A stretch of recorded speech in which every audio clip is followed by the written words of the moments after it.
Farsi la doccia, stendi biancheria, accendere la stufa, scrivania, legno, fare una passeggiata, dare da mangiare, trasferirsi. Ciao a tutti e benvenuti in un nuovo video dove vi racconto della mia nuova, avventura in Romania. Più precisamente in un paesino abbastanza isolato vicino a Cluj-Napoca, la seconda città più grande della Romania. Il est plus difficile What are you doing? Wow. Mi occuperò un po' del giardino, delle poche cose che ci sono da fare in un giardino in inverno, e ci saranno due cagnolini a farmi compagnia. Lola e Bubu. Buona! Sono molto contenti di vedermi, anche perché spesso sono da soli, ma io sono più contento di loro. La mia mattina è cominciata facendo una lavatrice per i miei vestiti di lana. Poi mi sono fatto una doccia fredda per svegliarmi bene, nonostante ci siano tipo 5 gradi fuori. Ho preparato lo stand di biancheria per far asciugare i vestiti, che si asciugheranno in fretta grazie alla stufa. Una stufa costruita dalla mia padrona di casa, che ho acceso stamattina presto. La costruzione speciale di questa stufa fa sì che il calore viene trattenuto per molto tempo e rilasciato durante tutto questo tempo. Quindi, per esempio, se prima di andare a dormire accendo la stufa alle 10, alle 9, la mattina è ancora calda e quindi la stanza rimane calda. Io viaggio molto minimale e questa mattina ho sistemato i miei vestiti, alcuni prodotti di tecnologia e la mia scrivania con il computer, le cuffie e questo nuovo libro di turco che ho preso perché voglio imparare seriamente il turco. Come si dice in italiano, voglio mettermi a studiare con impegno. Quando accendo la stufa la mattina mi sento un po' primitivo, perché sono abituato ad avere il riscaldamento, no? Ma qui è diverso. Questi legni, faranno la base per il fuoco durante la giornata e quindi basterà aggiungere un pezzo così per mantenerla e allo stesso tempo scaldare la casa. Questo è una specie di legno compressato, non è vero legno degli alberi. Cioè è legno degli alberi tritato e messo insieme, compressato. Adesso vado a fare una passeggiata aspettando che la mia padrona torni a portarmi qualche vestito. Sentite i cani, si sono attivati quando ho nominato la padrona. I cani ogni tanto litigano e bisogna lasciarli stare perché non sono aggressivi. Questo è il giardino. Vedete, l'erba è ancora piena di brina perché stanotte la temperatura è scesa sotto zero. I cagnolini, quando io esco da casa, vanno sempre verso questo cancello perché vorrebbero entrare, ma ci sono varie piante delicate e quindi preferiamo non farli entrare, così non possono rovinarle. I vicini di casa sono molto molto riservati e non parlano inglese e io non parlo rumeno, anche se lo capisco.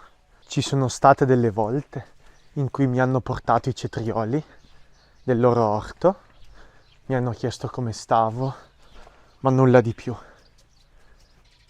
Prima di partire per andare al supermercato devo cambiare l'acqua ai cani perché questa notte è ghiacciato. Ho dato da mangiare ai cani, rigorosamente separati, perché se no litigano.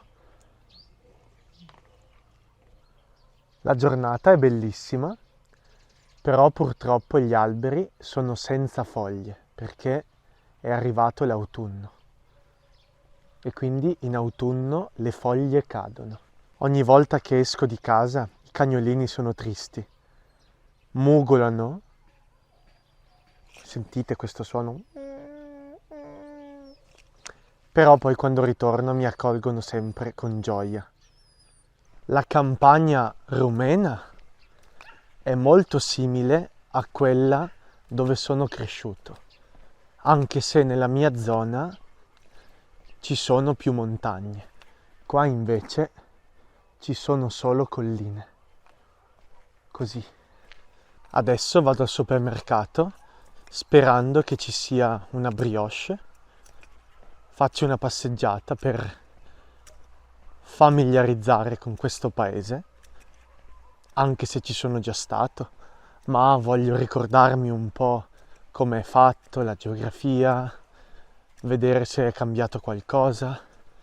Vorrei prendere l'abitudine di camminare tutte le mattine appena svegliato, perché fa molto bene al corpo e alla mente. Voi cosa fate la mattina? Qual è l'attività principale che fate quando vi alzate? Oltre a far colazione, a prendervi cura del vostro corpo.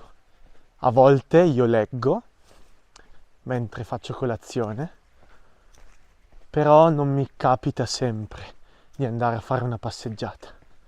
In campagna c'è sempre quella sensazione di abbandonato, desolato. Si vedono, potremmo dire, le carcasse delle macchine, si vede la terra ai lati della strada, i muri non verniciati o sporchi. E questo è anche perché le campagne si stanno spopolando e le persone stanno andando nelle città, si stanno trasferendo nelle città, perché nelle campagne non ci sono molte opportunità.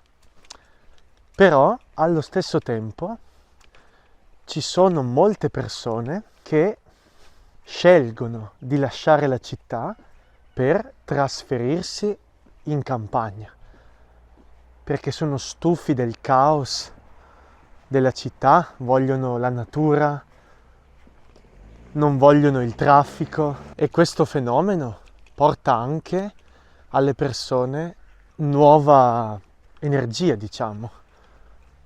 Magari qualche figlio di una persona che viveva in campagna ritorna nella casa di famiglia, la ristruttura e si trasferisce lì, anche aiutato dal suo lavoro, che gli permette di lavorare da casa, di lavorare in smart working, come diciamo in italiano.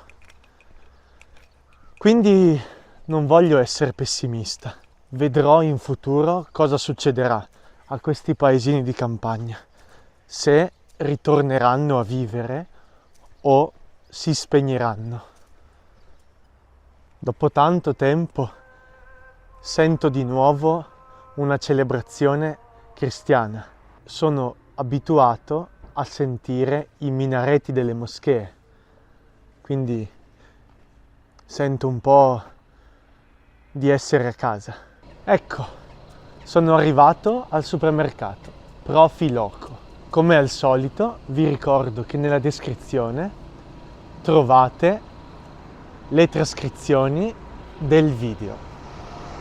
Spero che vi sia stato utile e ci vediamo la prossima volta. Ciao!